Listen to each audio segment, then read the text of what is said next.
Xo'p, assalomu alaykum aziz tomoshabinlar. Bugun 13-mart 2026-yil. Biz Qoramozorni Eshmerganidamiz. Akamiz uyiga bitta Wi-Fi li kamera qo'yib berdik. Bitta Wi-Fi da ishlaydigan kamera qo'yib berdik.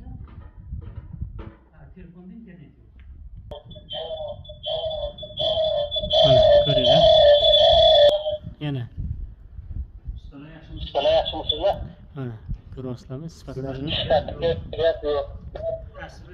Tasvir tiniq.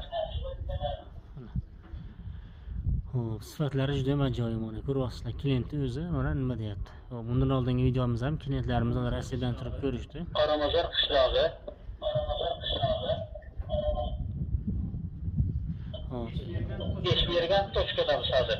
Eshmerganda aziz tomoshabinlar. Ekrandagi nomerlarga aloqa chiqaveringlar. Xudo xolasa sifatli kameralarni sizlar uchun ham chiroyli qilib, chiroyli narxda qo'yib beramiz.